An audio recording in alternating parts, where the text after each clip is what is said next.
né? Antes de dar uma paradinha, vou fazer uma questãozinha aqui, ó. Lista 11. Página 14. Exercício 86, só para a gente aquecer. É comum vermos em postos de combustíveis os caminhões fazendo descarregamento. Esses caminhões têm praticamente o mesmo formato do caminhão representado na imagem. Sabe-se que em um dia quente e seco, os veículos ficam carregados eletricamente, portanto, os caminhões que transportam combustíveis possuem tanques com um formato arredondado. Para que... Essa questão eu acho ela fisicamente um delírio do cara que escreveu, mas tudo bem.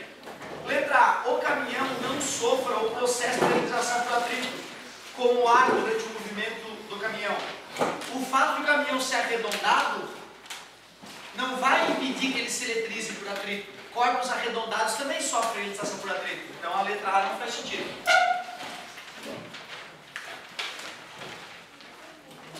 Letra B. As cargas elétricas sejam neutralizadas após o caminhão parar de se movimentar. O fato de o caminhão ser arredondado não neutraliza a carga. Não tem nenhuma teoria na física que corpos redondos neutralizam as cargas. Nada a ver com a vida. As cargas elétricas se distribuem uniformemente sobre a superfície do tanque. Sim, se não existe nenhuma região pontiaguda, né, as cargas se distribuem uniformemente. Se há uma região pontiaguda no corpo, as cargas ficam distribuídas, mas aquela ponta acaba sofrendo um acúmulo de carga no volume. Neste volume tem mais carga do que em outros volumes iguais em regiões que não são pontiagudas. Por isso que quando ocorre uma descarga elétrica, ela ocorre pela ponta, pela região pontiaguda. Faz sentido com o que ele tem falado, esse item C. Faz sentido. Letra D. As cargas elétricas se acumulam no fundo do tanque. Peraí. Corpo carregado, corpo condutor carregado, o excesso de carga vai sempre para a superfície. Também nada a ver. As cargas elétricas se acumulam na parte superior do tanque, evitando que sejam... Não, já falei, as cargas em excesso vão para a superfície. Então, se o corpo é redondinho e está carregado, as cargas ficam na superfície externa, inclusive. Seja excesso de cargas positivas ou excesso de cargas negativas. Por que eu acho essa questão um delírio físico do sujeito? Na engenharia, eles nos ensinam que a gente faz os vasos de pressão redondos para que o material resista com mais facilidade, para que não exista concentração de tensão e a coisa não parta. Porque os caminhões tanque, antes de descarregar a gasolina, ele tem que se aterrar ao chão, porque ele vai se eletrizar, seja redondo ou não seja.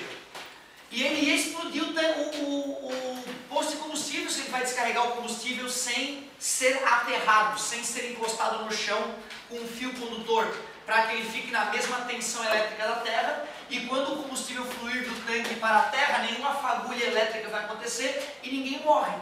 E isso se faz diariamente em todo o posto de combustível do Brasil.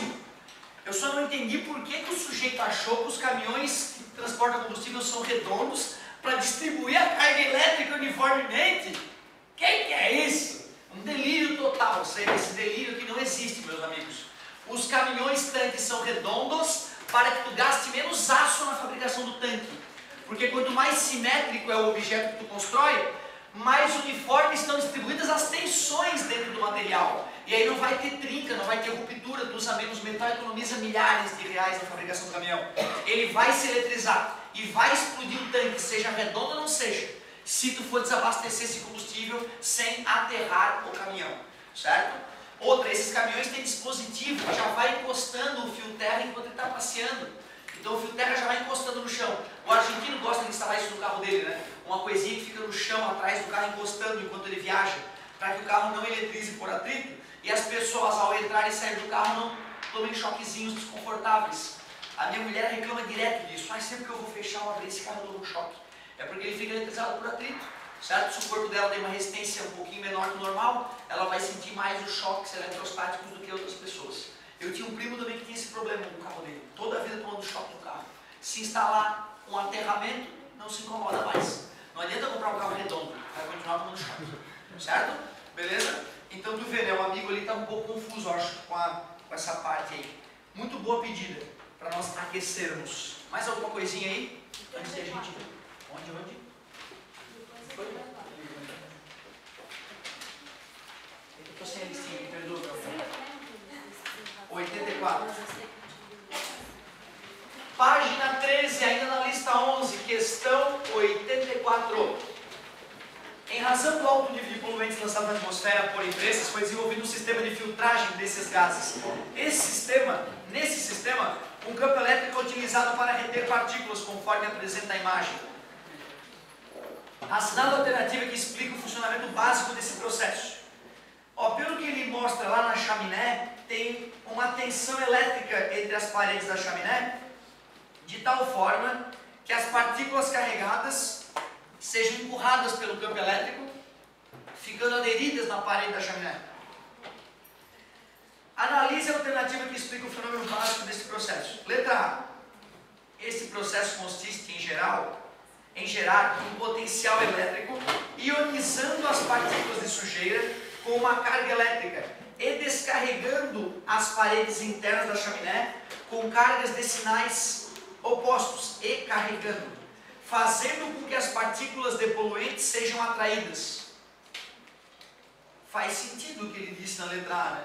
Faz sentido, mas eu ainda acho cedo para a gente já tirar conclusões. Letra B. Esse processo consiste em atrair as partículas de sujeira dos gases, que naturalmente apresentam cargas negativas, para que as paredes metálicas da chaminé, que apresentam cargas neutralizadas em razão da ação de um potencial elétrico. Nunca escutei nenhuma teoria de que a sujeira é negativa. Sujeira é negativamente carregada. Nunca escutei sobre isso. Eu acho que pode ter partículas poluentes positivamente carregadas e negativamente carregadas. Outra coisa estranha nesse item B. Para as paredes metálicas da chaminé que apresentam cargas neutralizadas em razão da ação de um potencial elétrico. Geralmente o potencial elétrico não é para neutralizar, é para carregar, certo? Então, outra fala que me deixa cabreiro no item B. Este processo consiste em atrair as partículas de sujeira dos gases, que naturalmente apresentam cargas positivas, para as chaminés metálicas, para as paredes das chaminés, que são metálicas, né, que apresentam cargas negativas, em razão da ação de um potencial elétrico. Tudo bem, se as partículas fossem realmente positivas, tu carregaria as chaminés negativamente e atrairia essas partículas. Mas, mais uma vez, eu nunca vi nenhum, né, não me lembro de nenhum fenômeno que eu possa garantir para vocês que as partículas são positivamente carregadas. O nosso desenho também não está o bicho, né? Ele mostra ali que tem partículas negativas no meio da chaminé, né? E diz que a chaminé está carregada positivamente, né? Aí a gente iria pelo item B, pelo que está desenhado lá. Certo? De qualquer forma, esses dois itens já ficam bem cabreiro. Letra D. Este processo consiste em atrair as partículas de sujeira dos gases que naturalmente apresentam cargas neutralizadas para as paredes metálicas da chaminé que não apresentam cargas elétricas em razão... Por se uma está neutra e a outra não apresenta carga elétrica devido ao potencial, por que elas se atraem? Letra E. Este processo consiste em gerar um potencial elétrico neutralizando as partículas de sujeira e carregando as paredes internas da chaminé com cargas positivas e negativas, fazendo com que as partículas de poluentes sejam atraídas. Corpos neutros são atraídos por corpos carregados, mas pelo desenho, as partículas que fluem pela chaminé estão negativamente carregadas, né? Concorda comigo? E ele diz nesse item que elas estão neutras, né? Cara, olha, sinceramente, embora o desenho não esteja muito claro, e eu não consigo ler o que está escrito no desenho principal, fio de dentro do tubo de vidro, alta pressão, foi fio helicoidal interno do tubo de vidro. Eu realmente não... Eu assinalaria a letra A, porque a letra A faz todo o sentido físico. Mas eu te confesso que analisando o desenho não consigo tirar uma conclusão melhor. Sujeira para mim não é carregada nem positivamente nem negativamente. Se tu quiser, tu deve letrizá-la. Então a letra A faz sentido. Esse processo consiste em gerar um potencial elétrico ionizando as partículas de sujeira com uma carga e carregando as paredes internas da chaminé com carga de sinal oposto. Então, se eu eletrizar a sujeira negativamente e carregar a parede da chaminé positivamente, os opostos se atraem, aí a sujeira gruda na chaminé. Aí eu só vou expelir os gases que não estão tão poluídos, fazendo com que as partículas de poluentes sejam atraídas. Para mim, a letra A faz todo sentido. As outras têm alguma coisa cabreira, certo? Por isso que eu vou de letra A. O gabarito já foi liberado? O que ele fala?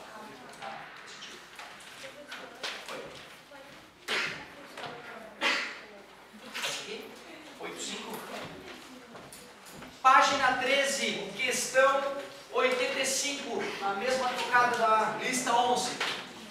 Os para-raios foram inventados para facilitar o caminho que a descarga elétrica percorre até o solo, ajudando a proteger prédios e outras estruturas com uma altura elevada. Seu funcionamento é satisfatório por quê? Então eu quero saber por que o para-raio funciona bem.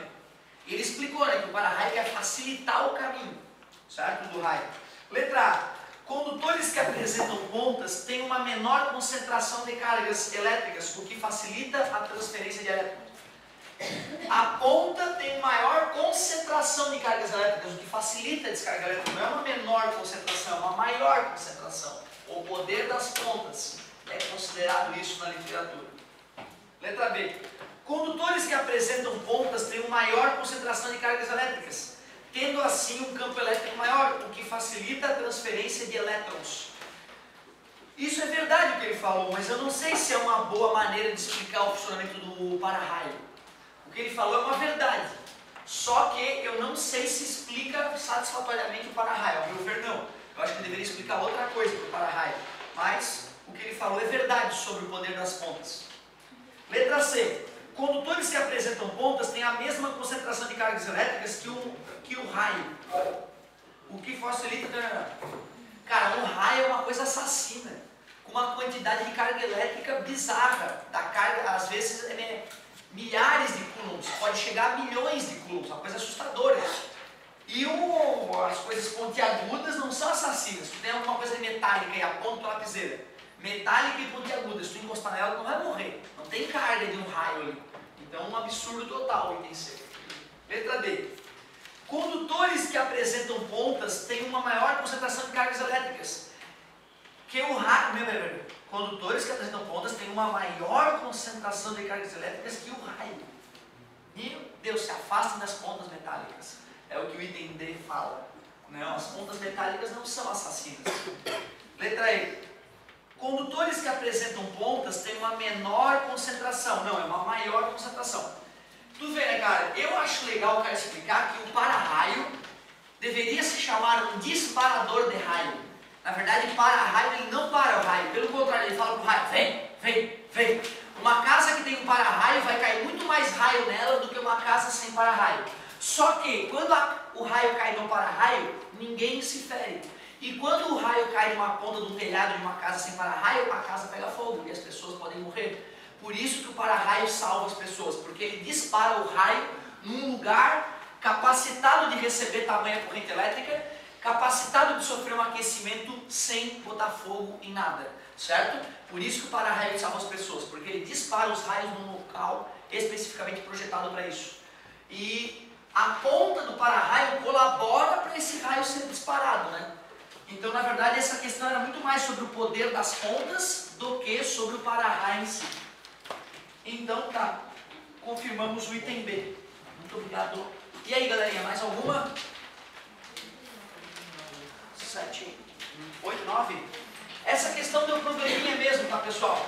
Essa questão ela já nasceu torta. Desde a primeira vez que eu fiz ela anos atrás, ela já tem esse defeito. Então, ó, questão 89. A sacada dessa questão era o seguinte, ó. Jogos Olímpicos, a prova de 100 metros rasos é uma das modalidades mais esperadas durante a competição. Ao longo dos anos, o tempo para percorrer essa distância foi diminuindo. Com base nas informações apresentadas, qual seria o tempo gasto pelo corredor mais rápido para percorrer a prova de 400 metros, mantendo a mesma velocidade média da prova dos 100 metros?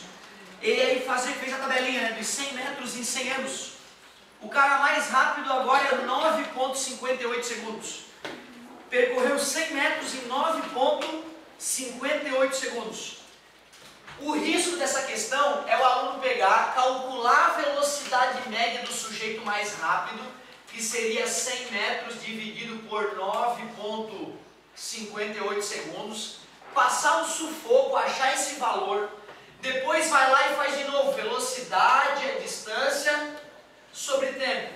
Velocidade foi o valor que tu calculou, já perdesse um tempo enorme, que é 100 sobre 9,58. Distância que o cara percorra, 400, calcule o novo tempo. Se tu não fez a divisão, tu percebe que dá para simplificar aqui e dá 4, né? Aí a única conta que tu faz, 9,58 vezes 4. O legal dessa questão é isso, tu conseguir fazer agilmente. Na verdade, o ideal era só tu ler, pegar o tempo menor, multiplicar por 4, assinalar e ir para a próxima. Porque se o cara vai fazer um caminho 4 vezes maior com a mesma velocidade média, ele vai demorar 4 vezes mais. Simples assim. 4 vezes 8, 32 foi 3, 20 mais 3, 23 foi 2, 36, 37, 38. Deveria ter esse tempo na resposta, 38,32, mas não tem. De repente, aquele 34,31 deveria ser 38, né? Ponto 31. Aí a gente assinalaria ele, que eu acho que é o gabarito, né? Então foi um erro de digitação, era para ser um 8 no lugar do 4, não tem desculpa nenhuma de não ter conseguido fazer essa. Essa questão, então, era uma questão bem simples, e o objetivo dela era diferenciar o aluno que está fazendo as contas sem pensar, que ia perder os 5 minutos fazendo duas contas chatas, aquela divisão, e depois uma outra conta chatinha, mais uma divisão satânica, e o aluno que ia perceber, oh, é só fazer vezes 4, ia demorar 30 segundos para fazer a questão. Então o objetivo dessa questão era diferenciar o aluno pela velocidade de fazer a questão. Show! Ótima pedida. Onde? Jogador.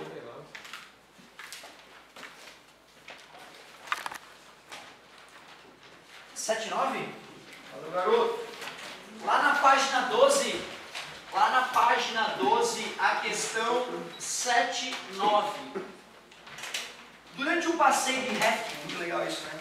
Um dos ocupantes do bote se desequilibra e cai dentro do rio, ficando submerso por alguns segundos. Nesse curto intervalo de tempo, os outros companheiros o chamam. Porém, ao emergir, ele retorna ao barco e comenta que não ouviu os gritos, não ouviu os chamados de seus amigos. O fato de os chamados dos companheiros não serem ouvidos pelo praticante de rafting, enquanto esteve submerso no rio, se dá porque o som não se propaga na água, se propaga e se propaga inclusive com maior velocidade do que no ar. O som é praticamente todo refratado na superfície ar-água. Se o som fosse refratado, ele penetraria na água. Refratar é mudar de meio de propagação. Ir do ar para a água é penetrar na água. E se o som tivesse penetrado com qualidade na água, a pessoa escutaria os gritos. Então isso explicaria se ele tivesse escutado. A velocidade do som é maior no ar do que na água? Não. Em acústica nós veremos que a velocidade do som nos sólidos é maior que a velocidade do som nos líquidos, que é maior que a velocidade do som nos gases. Estou falando do som. Só para teres uma noção, no ar, né, 340 metros por segundo, na água, quase 1.500 metros por segundo, no aço, quase 5.000 metros por segundo. Então, o que ele falou ali não explica. A velocidade do som é maior no ar do que na água, não, é o contrário. Letra D. A velocidade do som é maior na água do que no ar. Isso é verdade. Isso é uma verdade. Será que explica bem o fenômeno? Será que explica bem o fenômeno? De repente, a gente já estudou refração? Não, né? Então, realmente, com esse item ali fica difícil perceber se é uma boa justificativa. Vamos ver se por eliminação dá para fazer. Vamos analisar o item aí. O som é praticamente todo refletido na interface ar-água. Pô, aí já faz mais sentido, né? O cara tá lá no barquinho, viu o amigo desaparecer, fica desesperado e grita. Lá vem as camadas de ar comprimidas e descomprimidas. Se esse som bate na superfície da água, sofre reflexão, na sua maior parte, o cara que está lá mergulhado no fundo do rio, ele não vai escutar. É uma explicação boa, né? O item D, ele falou uma verdade, a velocidade do som é maior na água do que no ar, mas não explica o porquê que o cara não escutou, né? É uma verdade que não explica. Agora, o último comentário faz sentido. Se a maior parte do som é praticamente refletida na interface ar-água, quer dizer que pouco som refrata, pouco som penetra na água. E aí explica por que o sujeito não está escutando os chamados dos amigos. Essa ficou perigosa, né? Porque o item D era uma verdade que não explicava adequadamente o não escutar dos gritos. Professor, Show de bola, fala. nós não temos um limite para gostar do som para o nosso ouvido?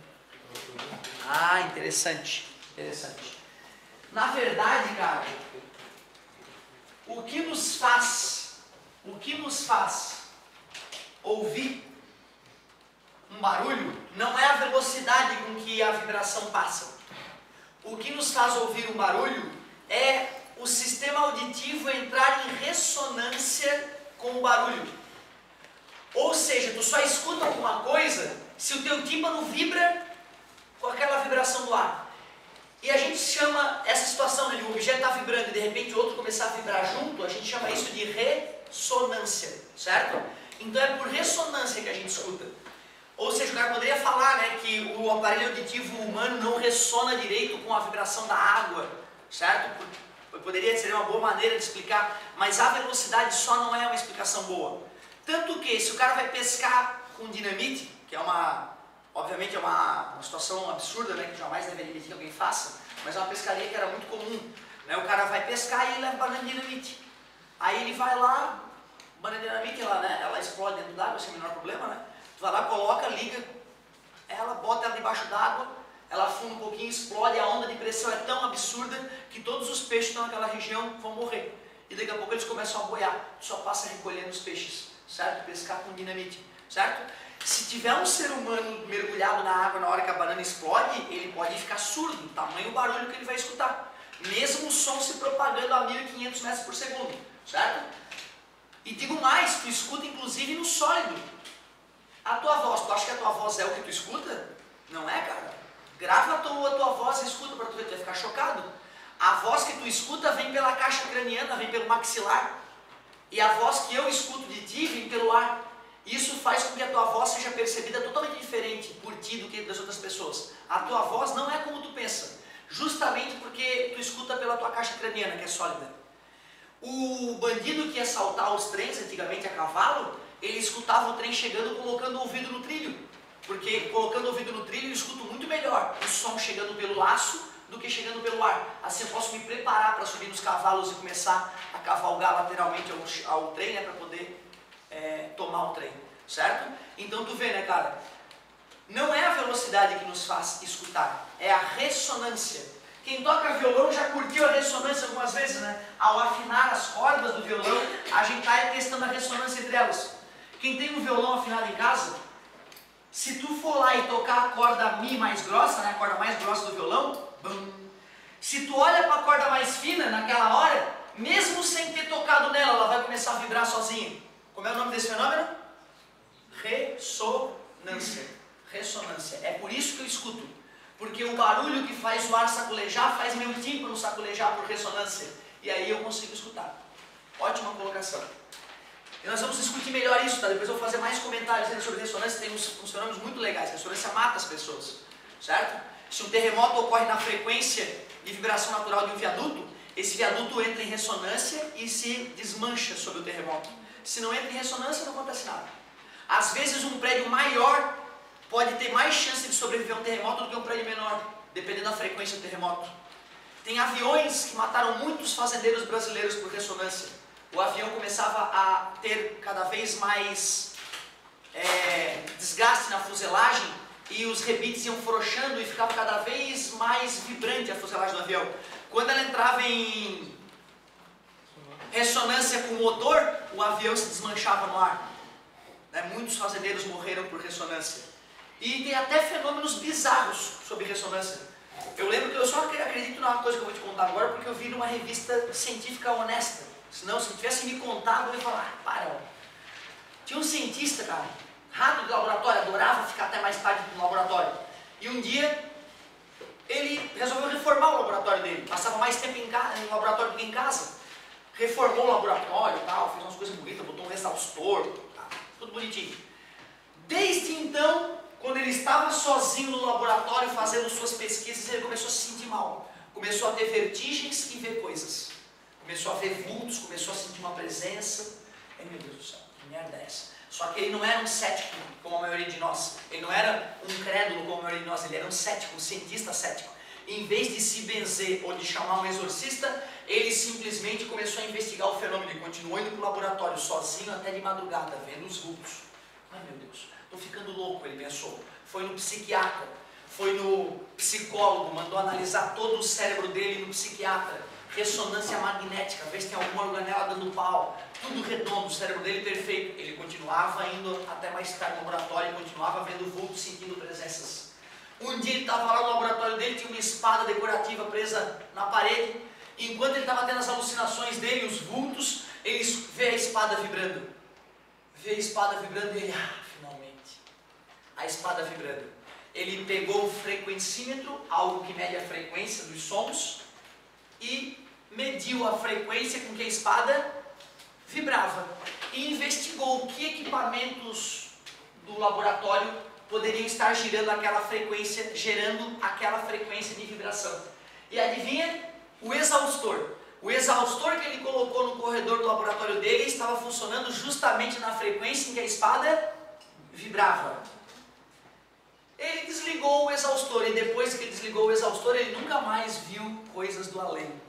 Para ter certeza de que era o exaustor que estava causando as alucinações na mente dele, ele ligou o exaustor de novo e voltaram os vultos. Para ter certeza de que era isso, ele foi no neurologista e mandou o neurologista calcular a frequência de vibração de cada organela do cérebro dele. Teu cérebro é gelatinoso, ele vibra. Tem a amígdala, tem o hipotálamo, tem uma série de, o cerebelo, uma série de partezinhas gelatinosas. E não é que uma dessas partes responsável pelo processamento visual tinha exatamente a mesma frequência de vibração do exaustor que ele instalou no laboratório?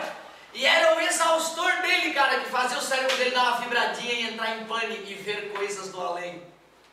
Fantástico, né, cara? Imagina que legal, cara, poder explicar para as pessoas que elas não estão vendo coisas do além, que não é almas penadas, que na verdade é o cérebro dela tendo um probleminha, cara. E a gente pode corrigir a pessoa de uma forma muito mais legal, né?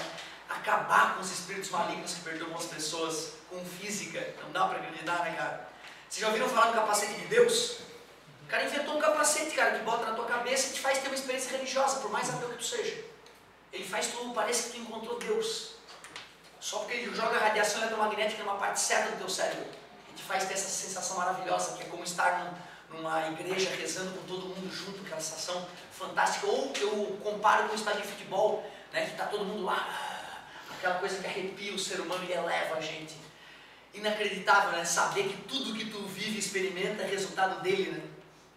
Que viagem. Por isso que eu sou cético, por isso que eu não acredito em historinhas do além. Infelizmente, eu não acredito no mundo espiritual. Espero um dia poder acreditar. Mas eu acho que eu vou ser que nem esse cara, eu vou achar que eu tô ficando louco, entendeu? Eu vou no psiquiatra, não vou me benzer. Mas legal, né, cara, saber disso, que a ressonância pode causar esse tipo de coisa. Não só te fazer escutar, mas te fazer ver coisas do além. Muito doido. Show! Galerinha, próxima. Só pedir. Vamos finalizar então uma partezinha que a gente começou e ainda falta discutir.